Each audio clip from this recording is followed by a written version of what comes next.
వంశీని అరెస్ట్ చేసిన తీరు, వంశీ మీద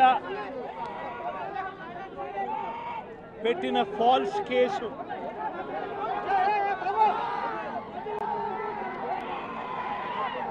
నిజంగా రాష్ట్రంలో దిగజారిపోయిన లా అండ్ ఆర్డర్ను వంశీ అరెస్టు అద్దం పడుతుంది. ఎందుకనంటే వంశీని అరెస్ట్ చేసిన తీరు ఒకసారి గమనించినట్టయితే అతి దారుణమైన law and order break down కనిపిస్తుంది. ఒకసారి గమనించినట్టయితే ఈ కేసులో గన్నవరం పార్టీ కార్యాలయంపై దాడి జరిగింది అని చెప్పి ఫిర్యాదు చేసిన సత్యవర్ధన్ అనే ఈ వ్యక్తి,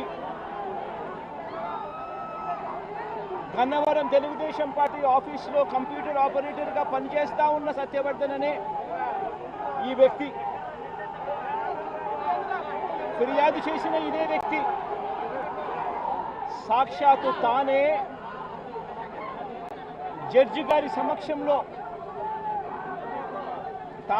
జడ్జి గారిచ్చిన సమన్లకు పోలీసుల ఆధ్వర్యంలో ఆ సమన్ను అందుకొని జడ్జి గారి దగ్గరికి వచ్చి జడ్జి గారితో తానిచ్చిన వాంగ్మూలాన్ని ఒకసారి గమనిస్తే ఆ వాంగ్మూలంలో ఆయన చెప్పిన మాటలు ఏమిటి, చివరికి ఈరోజు వంశీ మీద పెట్టిన ఫాల్స్ కేసు ఏమిటి, ఇదే సత్యకుమార్ అనే వ్యక్తి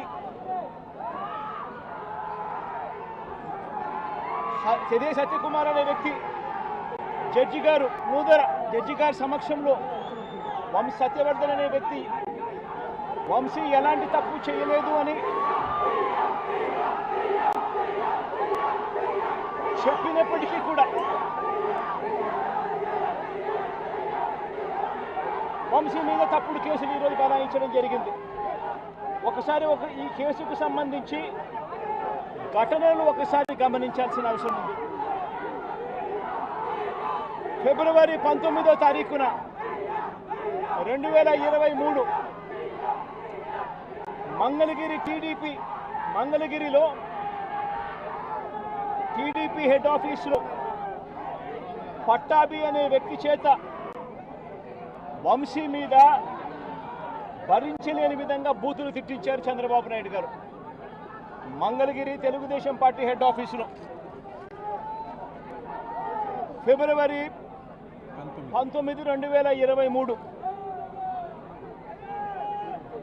పట్టాభి అనే వ్యక్తి రెచ్చగొడుతూ వంశీని తిడుతూ ఫిబ్రవరి 19వ తారీఖున తాను మాట్లాడిన మాటలు, ఫిబ్రవరి 19, 23 వాడో పిల్ల సైకో, నేనే గన్నవరం వెళ్తా,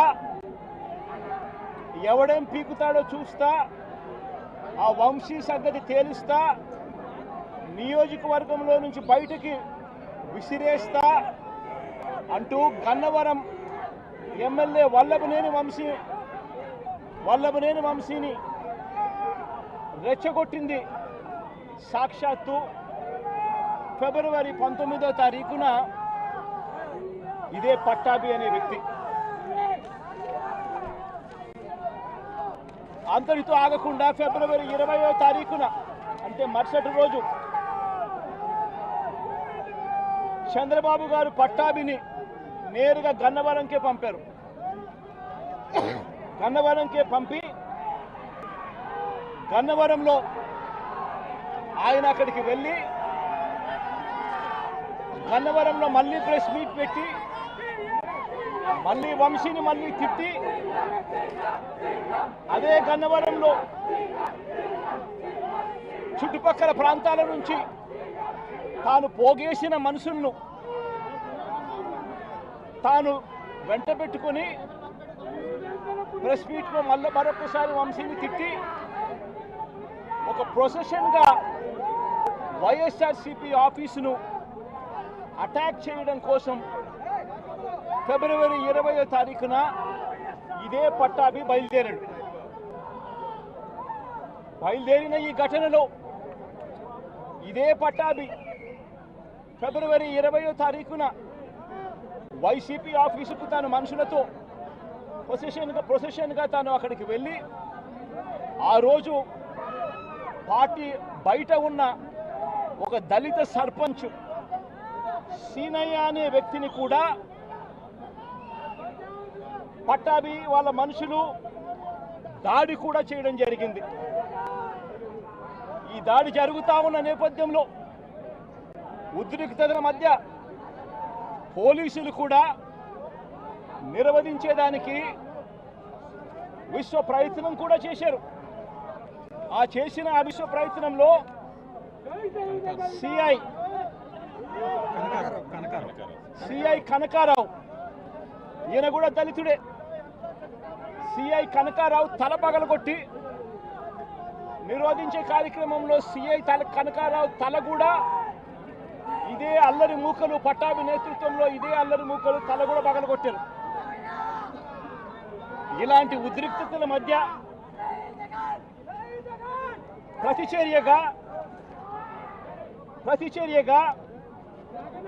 తెలుగుదేశం పార్టీ వాళ్ళు ఇటువైపున రావడం, ప్రతిచర్యగా వైసీపీ వాళ్ళు కూడా అటువైపున వెళ్లే కార్యక్రమం జరగడం, ఈ ఘటన జరిగింది.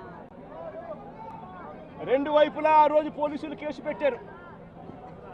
వైసీపీ ప్రభుత్వం అధికారంలో ఉంది, అయినా కూడా వన్సైడెడ్గా కేసులు వాళ్ళ మీద పెట్టలేదు. రెండు వైపులా కేసులు పెట్టారు, రెండు వైపులా ఉన్న వాళ్ళ మీద కేసులు పెట్టారు.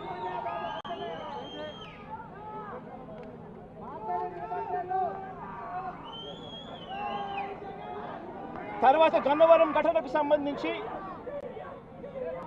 అప్పటి పోలీసులు సుమోటోగా టీడీపీ పార్టీ మీద, వైసీపీ పార్టీకి సంబంధించిన వాళ్ళ మీద, ఇద్దరి మీద కేసులు పెట్టారు. ఇదే సమయంలో టీడీపీ వాళ్ళు 3 కంప్లైంట్స్ కూడా ఇచ్చారు, అవి కూడా తీసుకోవడం జరిగింది. కానీ ఈ ఘటనలన్నీ కూడా టీడీపీ ఇచ్చిన కంప్లైంట్స్లో కానీ, ఆ రోజు ఇచ్చిన కంప్లైంట్స్లో కానీ, పోలీసులు పెట్టిన కేసుల్లో కానీ ఎక్కడా కూడా వంశీ పేరు లేదు. కారణం వంశీ ఘటనలో లేడు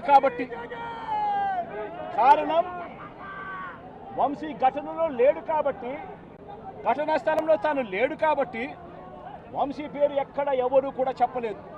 తెలుగుదేశం పార్టీ ఇచ్చిన కంప్లైంట్స్లో కానీ, పోలీసులు పెట్టిన కేసుల్లో కానీ ఫిబ్రవరి 22వ తారీఖున, అంటే ఫిబ్రవరి 20వ తారీఖున ఇది జరిగింది. ఇది జరిగిన 2 రోజుల తర్వాత గన్నవరం టీడీపీ ఆఫీస్ ఆపరేటర్గా, డేటా ఎంట్రీ ఆపరేటర్గా పనిచేస్తా ఉన్న సత్యవర్ధన్ అనే ఈ దళిత యువకుడిని మంగళగిరిలోని టీడీపీ ఆఫీసుకు చంద్రబాబు నాయుడు గారు మనుషులను పిలిపించుకొని ఈ సత్యవర్ధన్ అనే వ్యక్తి ద్వారా మరో కంప్లైంట్ కూడా ఇప్పించారు. తెల్లటి కాగితం మీద ఆయనతో సంతకం తీసుకొని మరో కంప్లైంట్ కూడా ఇప్పించారు. దాని ఆధారంగా ఎస్టీ ఎస్టీ కేసు కూడా పెట్టారు. కానీ ఆ కేసులో కూడా, ఆ సత్యవర్ధన్ ఇచ్చిన ఆ కేసులో కూడా అప్పటికి కూడా వంశీ పేరు ఎక్కడా కూడా లేదు. కారణం వంశీ అక్కడ లేడు కాబట్టి, ఘటనా స్థలంలో లేడు కాబట్టి. ఫిబ్రవరి 23వ తారీఖున సత్యవర్ధన్ నుంచి పోలీసులు ఫిబ్రవరి 2023 పోలీసులు ఇదే సత్యవర్ధన్ దగ్గర నుంచి 161 స్టేట్మెంట్ కూడా తీసుకున్నారు. ఆ స్టేట్మెంట్లో సత్యవర్ధన్ ఇచ్చిన స్టేట్మెంట్లో కూడా ఎక్కడా కూడా వంశీ పేరు ఎక్కడా లేదు. సత్యవర్ధన్ అనే వ్యక్తి ఆ 161 స్టేట్మెంట్లో, పోలీసులకు ఇచ్చిన 161 స్టేట్మెంట్లో తనని ఎవరూ తిట్టలేదని కూడా చెప్పాడు. తాను ఘటన జరిగినప్పుడు తాను అక్కడి నుంచి వెళ్ళిపోయానని కూడా చెప్పాడు. తర్వాత టీడీపీ ప్రభుత్వం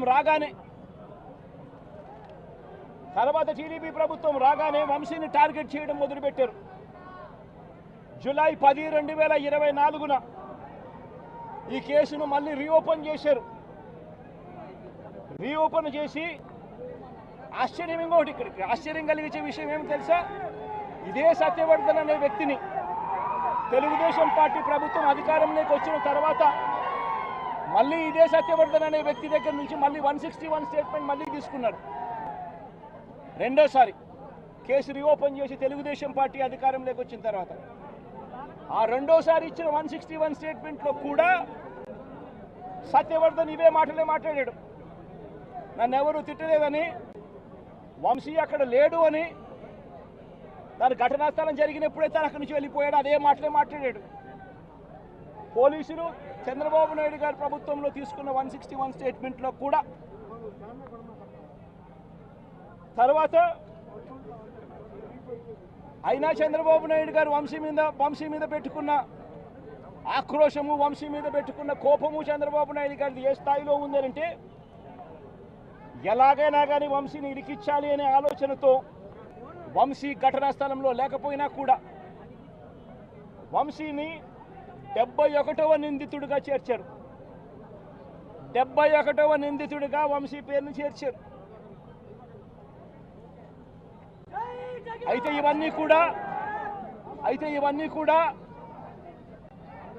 ఇవన్నీ కూడా బెయిలబుల్ అఫెన్సులు కాబట్టి బెయిల్ కోసం వంశీ హైకోర్టుకు యాంటిసిపేటరీ బెయిల్ కోసం వంశీ హైకోర్టును ఆశ్రయించాడు. కాబట్టి చంద్రబాబు నాయుడు గారు ఎట్టి పరిస్థితుల్లోనూ వంశీని అరెస్ట్ చేయాలనే ఉద్దేశంతో, బెయిల్ రాకూడదు అన్న ఉద్దేశంతో చంద్రబాబు నాయుడు గారు కుట్రను ఇంకా ముందుకు తీసుకెళ్లారు.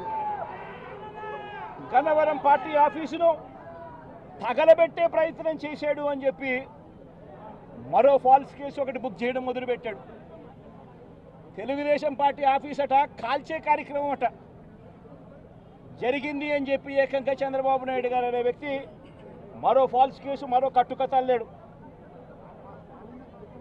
ఆఫీసును తగలబెట్టే కార్యక్రమం చేసినప్పుడు ఆ ఆఫీసు ఎవరిది అని చెప్పి, ఆ ఆఫీసు ఎస్సీ ఎస్టీలకు సంబంధించిన ఆఫీస్ వారిదే ఓనర్లు అయితే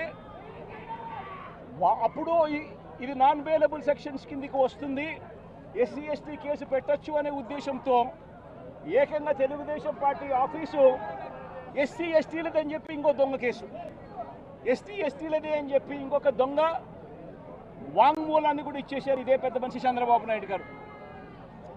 వాస్తవం ఏమిటంటే తెలుగుదేశం పార్టీ కాలబడింది లేదు. తెలుగుదేశం పార్టీ ఒక ఎస్సీ ఎస్టీకి సంబంధించిన వ్యక్తికి సంబంధించిన ఆఫీస్ బిల్డింగ్ కూడా కాదు. తెలుగుదేశం పార్టీ ఆఫీసు కడియాల సీతారామయ్య గారు అనే ఎస్సీ కాదు, ఎస్టీ కాదు, కనీసం బీసీ కూడా కాదు, చంద్రబాబు నాయుడు గారికి సంబంధించిన వ్యక్తి ఆయన బిల్డింగ్ అది. అంటే అక్కడ కూడా చంద్రబాబు నాయుడు గారు ఉద్దేశపూర్వకంగా వంశీకి బెయిల్ రాకూడదు అని నాన్ బెయిలబుల్ కేసు కింద దీన్ని మార్చాలి అనే ఉద్దేశంతో చేసిన మరో కుట్ర ప్రయత్నం. మరోవైపు ఈ కేసులో దాదాపుగా 94 మంది మీద కేసు పెడితే చంద్రబాబు నాయుడు గారు నెలల తరబడి వైఎస్ఆర్సీపీ నాయకులు వేధించాలనే ఉద్దేశంతో ఇంకా 44 మందికి ఇంకా బెయిల్ రాకుండా చంద్రబాబు నాయుడు గారు అడ్డుకుంటా ఉన్నారు. ఒక హక్కుగా బెయిల్ రావాల్సిన చోట నెలల తరబడి బెయిల్ రానివ్వకుండా అడ్డుకుంటా ఉన్న పరిస్థితి చంద్రబాబు నాయుడు గారు.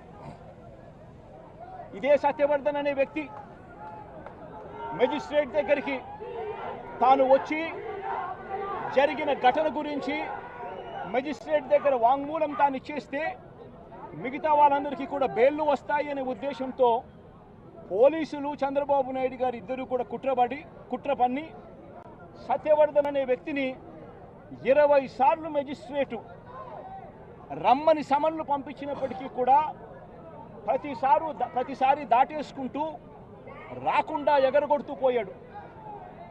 చివరికి జడ్జికు 20వసారికి ఇన్నిసార్లు సమన్లు ఇచ్చినా కూడా ఈ మనిషి రాకపోవడం అన్యాయము అని పోలీసుల మీద గట్టిగా జడ్జి తిట్టి ఖచ్చితంగా సమన్లు ఇవ్వండి, నెక్స్ట్ టైం వచ్చేట్టుగా ఖచ్చితంగా చూసుకోండి అంటే అప్పుడు మరుసటి వాయిదాకు సత్యవర్ధన్ అనే వ్యక్తి తానంతటి తానే హాజరై ఈ ఘటన జరిగిన సమయంలో ఇంతకుముందు తాను 161లలో ఏదైతే చెప్పాడో అదే విషయాలను మళ్ళీ జడ్జి గారి సమక్షంలో మళ్ళీ అదే విషయాలే మళ్ళీ ఆయన తెలియజేశాడు. ఘటన జరిగిన సమయంలో తాను అప్పుడు లేడని, తనను ఎవరూ కులం పేరుతో దూషించలేదు అని, అసలు ఈ కేసుతో తనకు ఎలాంటి సంబంధము లేదని కోర్టుకు తాను మొరబెట్టుకున్నాడు.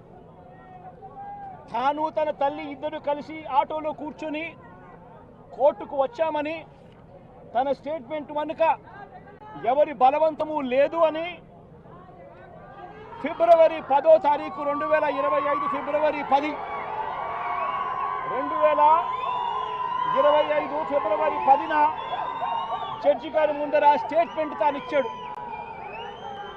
ఫిబ్రవరి 10, 2025 జడ్జి గారి సమక్షంలో తాను ఈ విధంగా స్టేట్మెంట్ ఇచ్చేసరికి చంద్రబాబు నాయుడు గారికి లోకేష్కు వీళ్ళిద్దరికీ కూడా మనశ్శాంతి కరువైపోయింది. వంశీని అరెస్ట్ చేయలేకపోతా ఉన్నాము అనే దుర్బుద్ధి వీళ్ళల్లో ఎక్కువ కావడం మొదలుపెట్టింది. వీళ్ళంతా కలిసి పోలీసులతో మళ్ళీ కుట్రబన్నారు. కుట్రబన్ని వీళ్ళు మరుసటి రోజు అంటే ఫిబ్రవరి 11వ తారీఖున వీళ్ళు విజయవాడ పటమట పోలీస్ స్టేషన్లో సత్యవర్ధన్ మీద వీళ్ళు ఒక ఎఫ్ఐఆర్ రిజిస్టర్ చేశారు. ఫిబ్రవరి 11వ తారీఖున సత్యవర్ధన్, వంశీ ఇద్దరి మీద వీళ్ళు ఎఫ్ఐఆర్ రిజిస్టర్ చేశారు. కోర్టును తప్పుదోవ పట్టించారు అని వంశీని, సత్యవర్ధన్ మీద వీళ్ళు తప్పుడు కేసు బనాయించారు. కోర్టును తప్పుదోవ పట్టించారు, తప్పుడు సాక్ష్యం తాను ఇచ్చాడు అని చెప్పి వీళ్ళు ఎఫ్ఐఆర్ రిజిస్టర్ చేసి ఆ ఎఫ్ఐఆర్ రిజిస్టర్ చేసిన కాపీని తీసుకొని పోయి సత్యవర్ధన్ అమ్మను, సత్యవర్ధన్ నాన్నను, సత్యవర్ధన్ అన్నను అందరినీ కూడా బెదిరించి ఫిబ్రవరి 12వ తారీఖున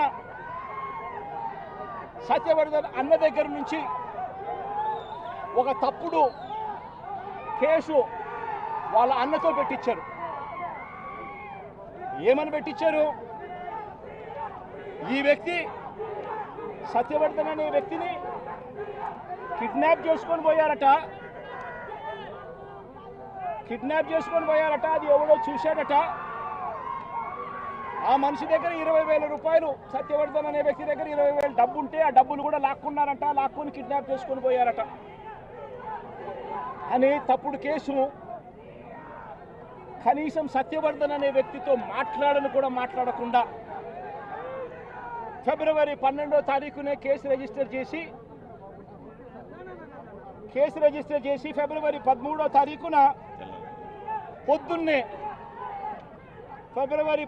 తారీఖున పొద్దున్నే వంశీని అరెస్ట్ చేశారు. సత్యవర్ధన్ దగ్గర నుంచి స్టేట్మెంట్లు తీసుకునింది 13వ తేదీ సాయంత్రం, 13వ తేదీ రాత్రి, 13వ తేదీ సాయంత్రం. అంటే ఆయనకు ముందు స్టేట్మెంట్ కూడా తీసుకోకుండా వంశీని అరెస్ట్ చేయడం, ఆ వర్షన్ను మళ్ళా సత్యవర్ధన్ అనే వ్యక్తితో 13వ తారీఖు సాయంత్రం మళ్ళీ వంశీ ఇలా చేశాడని చెప్పించడం. అది దారుణంగా లా అండ్ ఆర్డర్ను ఏ స్థాయిలో ఉంది అని చెప్పడానికి ఇది ఒక పెద్ద నిదర్శనం. నిజంగా నేను చెప్తా ఉన్నా, ఒక మనిషి ఏదైనా తప్పు చేస్తే, తప్పు చేసిన ఆ వ్యక్తిని శిక్షిస్తే పోలీసులకు ఎవరికైనా గౌరవం ఉంటుంది. కానీ ఇవాళ జరుగుతూ ఉన్నది రాష్ట్రంలో ఏం జరుగుతూ ఉంది? నీకు నచ్చని వాడిని దొంగ సాక్ష్యాలు వీళ్ళే క్రియేట్ చేస్తూ ఉన్నారు, దొంగ కేసులు వీళ్ళే పెడతా ఉన్నారు. దొంగ సాక్ష్యాలు, దొంగ కేసులు పెట్టి ఇల్లీగల్గా మనుషులు తీసుకొని వచ్చి అరెస్ట్ చేస్తూ ఉన్నారు. అరెస్టులు చేసి నెలలు జైళ్ళల్లో పెట్టే కార్యక్రమాలు జరుగుతూ ఉంది. నిజంగా డెమోక్రసీ అన్నది ఏ స్థాయిలోకి దిగజారిపోయిందో చెప్పడానికి అందుకే వంశీ కేసు ఒక ఉదాహరణ అని చెప్తా ఉన్నా. ప్రజాస్వామ్యం నిజంగా ఏ స్థాయికి దిగజారిపోయింది అని అంటే, నిన్న కూడా చూసాం పిడుగురాళ్ళల్లో మున్సిపాలిటీకి సంబంధించి అక్కడ జరిగిన మున్సిపల్ వైస్ చైర్మన్ ఎన్నుకునే ఎన్నిక పిడుగురాళ్ళల్లో 33 మంది ఉంటే కార్పొరేటర్లు 33 మంది వైసీపీనే గెలిచింది. మరి తెలుగుదేశం పార్టీ కార్పొరేటర్ కనీసం ఒక్కడు కూడా లేకపోతే తెలుగుదేశం పార్టీ ఏకంగా పిడుగురాళ్ళ వైస్ ప్రెసిడెన్సీ సీటు ఒక్క సభ్యుడు కూడా లేని ఆ సీటును వీళ్ళు సిగ్గు లేకుండా మేమే గెలుచుకున్నాము అని చెప్పుకుంటా ఉన్నారు అని అంటే, నిజంగా పోలీసులు అనే వాళ్ళు చంద్రబాబు నాయుడు గారి హయాంలో ఏ స్థాయికి దిగజారిపోయి ప్రజాస్వామ్యాన్ని కూనీ చేస్తూ ఉన్నారని చెప్పడానికి నిదర్శనం. తిరుపతిలో 49 సీట్లకు 48 సీట్లు వైసీపీ గెలిచింది. తెలుగుదేశం పార్టీ గెలిచింది కేవలం ఒకే ఒక్క స్థానం. అటువంటి చోట డిప్యూటీ మేయర్ పోస్టు పోలీసుల ఆధ్వర్యంలో తెలుగుదేశం పార్టీ వాళ్ళు కార్పొరేటర్లను కిడ్నాప్ చేసుకొని, బస్సులో నుంచి కిడ్నాప్ చేసుకొని పోయి డిప్యూటీ మేయర్లను మేమే గెలుచుకున్నామని చెప్పి వాళ్ళు ప్రకటించుకుంటా ఉంటే, పోలీసులు ఏ స్థాయికి దిగజారిపోయినారు తెలుగుదేశం హయాంలో అని చెప్పడానికి ఇంకో నిదర్శనం. తుని నియోజకవర్గంలో 30 కార్పొరేటర్ల స్థానాలు 30కి 30 వైసీపీ గెలిచింది.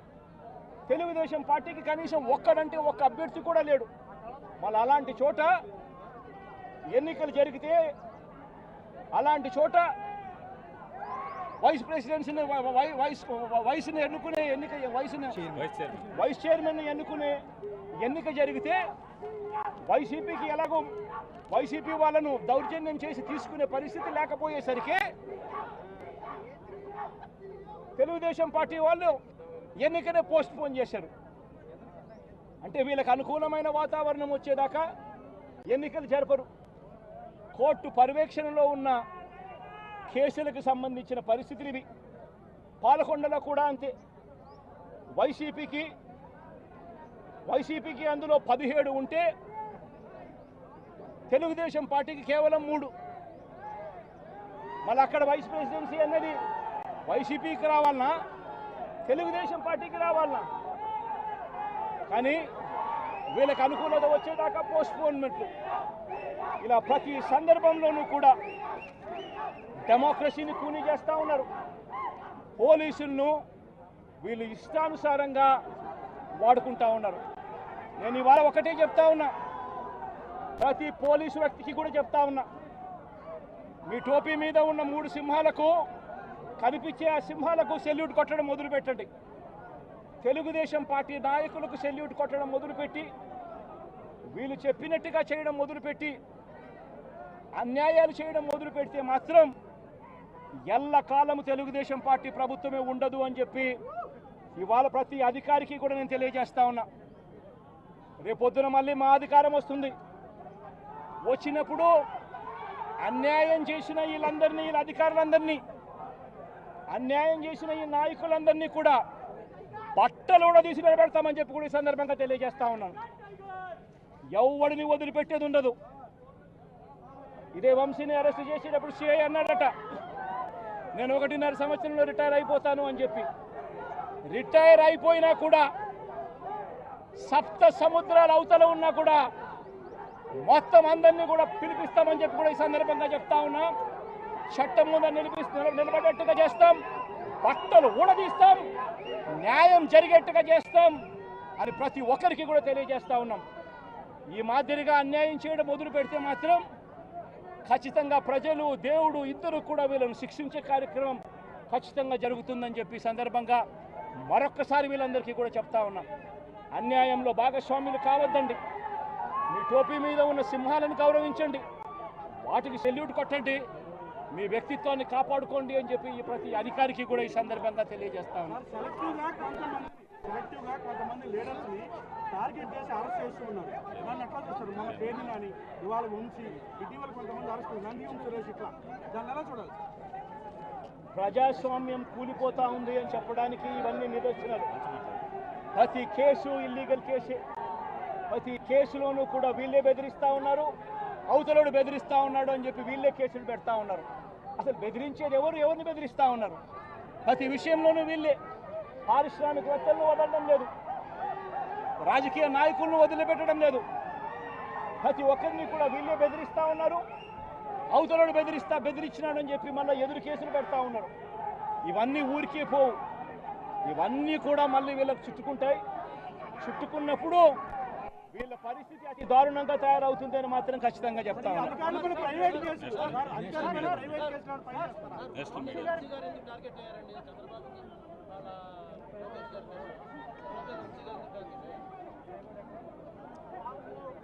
వంశీని ఎందుకు టార్గెట్ చేస్తూ ఉన్నారు అనేది చంద్రబాబు నాయుడు గారికి వంశీని చూస్తే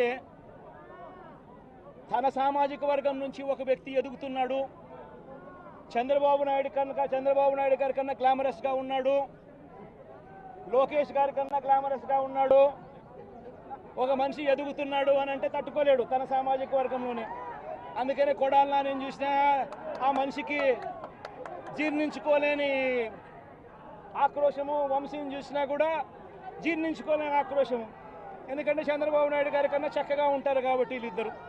అవినాష్ కూడా పాపం ఎప్పుడో ఒకసారి టార్గెట్ అవుతాడు, ఎందుకంటే లోకేష్ కన్నా చక్కగా ఉన్నాడు కాబట్టి. ఇది చంద్రబాబు నాయుడు గారి మనస్తత్వం. ఆయన కొడుకు ఆ సామాజిక వర్గంలో వాళ్ళు మాత్రమే లీడర్లు. వాళ్ళకి ఎవరైనా పొరపాటున వాళ్ళకు అనుకూలంగా లేకపోతే సామాజిక వర్గం నుంచి వాళ్ళని వెలేయడము. ఇది చంద్రబాబు నాయుడు గారు, రామోజీరావు, ఆంధ్రజ్యోతి రాధాకృష్ణ, TV5 వీళ్ళు ముగ్గురు. నిజంగా ఇది ఒక మాఫియా రాజ్యం. చంద్రబాబు నాయుడు అనే వ్యక్తిని ముఖ్యమంత్రిగా చేయడం కోసం, చంద్రబాబు నాయుడు అనే వ్యక్తికి ఓట్లు వేయించడం కోసం ఒక మాఫియా సామ్రాజ్యం వీళ్ళంతా. ఆ మాఫియా సామ్రాజ్యంలో ఎవరైనా చంద్రబాబు నాయుడు గారికి వ్యతిరేకంగా వాళ్ళ సామాజిక వర్గంలో ఈ అవినాష్ కానీ, నాని కానీ, వంశీ కానీ ఇలాంటి వాళ్ళు ఎవరైనా నిలబడితే, పాప మా శంకర్రావు కానీ, మా బ్రహ్మనాయుడు కానీ ఇటువంటి వాళ్ళు ఎవరైనా నిలబడితే అంతే, వాళ్ళ సామాజిక వర్గంలో తప్పు పుట్టారు, వాళ్ళ అన్యాయస్తులు అని వాళ్ళ మీద తప్పుడు కేసులు పెట్టడం, వాళ్ళ మీద ఇల్లీగల్ అరెస్టులు చేయించడం, వాళ్ళ మీద బురద జల్లడం, వాళ్ళని ట్రోల్ చేయించడము, ఇవన్నీ కూడా చంద్రబాబు నాయుడు గారి నైజం.